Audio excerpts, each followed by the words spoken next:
There.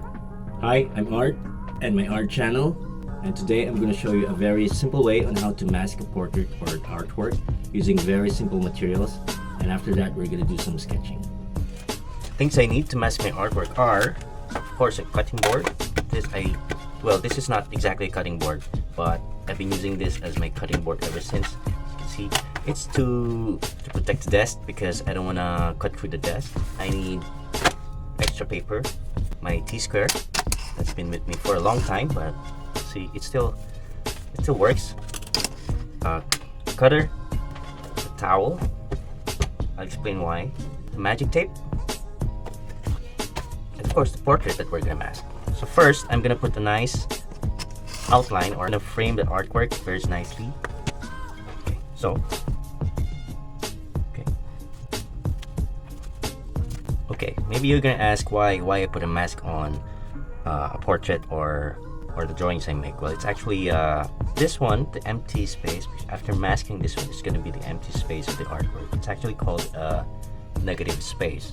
The one that will have full color, or the artwork itself, will be the positive space. So it's actually we're actually gonna focus more on the subject having the negative space around, and it'll actually be the framing of the artworks. Masking is very important and you have to be very careful, because I've had a lot of drawings that I made that everything's done. I've been very careful with the portrait, and sometimes it's when you're getting the mask off, it's what's gonna ruin your drawing. It happened to me maybe 2 or 3 times that the paper actually really stuck to the tape, so you have to be careful which tape you're going to be using. This is magic tape that I'm using.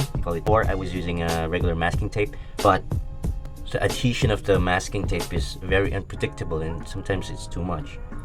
Magic tape, you're a bit safer, but the reason why I have a towel right here is I want to be very sure. What I do is I stick the tape here in the towel, so that some of the fibers of the towel will stick on the tape itself also, and that will lessen the adhesion, the power of adhesion of the tape.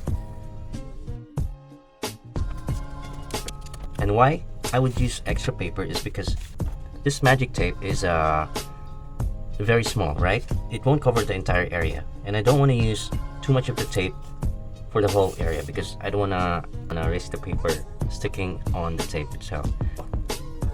Okay, I think my tape is ready. You'll see now that the tape has some bits of the towel, right? I'm gonna make sure that it's straight.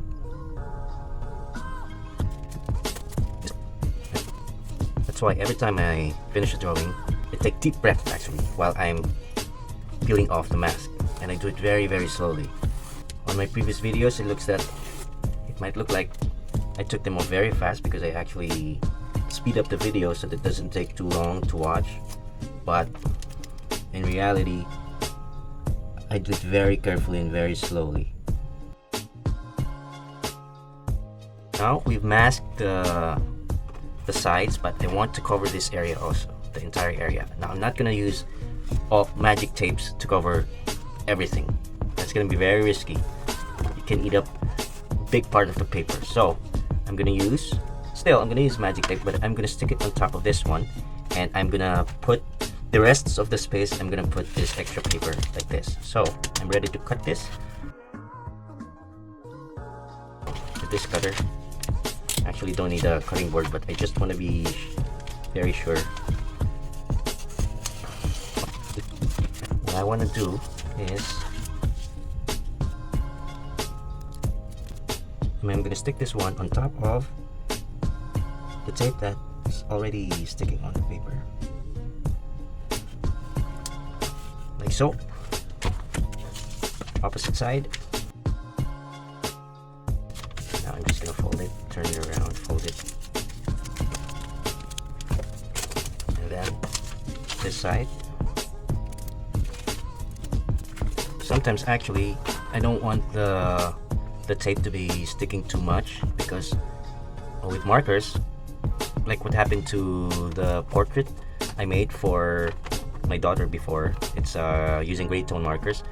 when I used masking tape then, or I think I used post-its. I used post-its before because I had no magic tape or masking tape, so I used post-its. So it wasn't very sticking on the paper. What happened was it actually bled through, not too much. When they took off the post-its, bled through all the sides, but very, very little bleeding, and it really actually had a nice effect.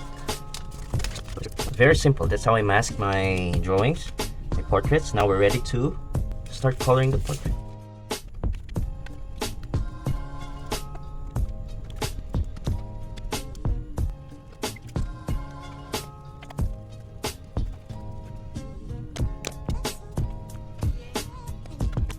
That's it. I'm happy with the portrait. I'm satisfied. And this is now the time to remove the mask around the portrait. Okay, let's see. Now we have to be very careful.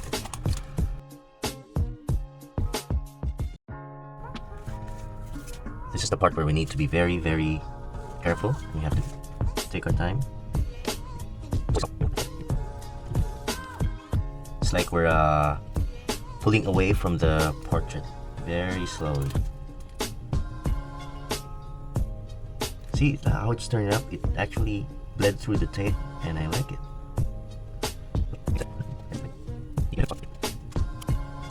Okay, one last tape to remove. Okay, just very slowly. This is the last tape. Okay, we did good. The paper is safe.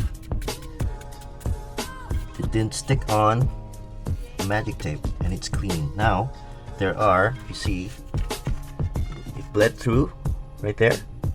It's not very smooth around, but I like it. It's part of the effect that I like, actually. And now we just need to erase the remaining pencil marks, the border that we made. So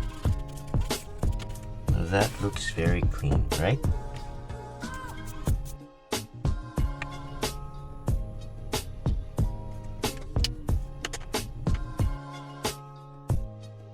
Well, there you have it. That's how I simply mask my portrait or artwork. It's very easy, very simple, very effective, and very cheap also.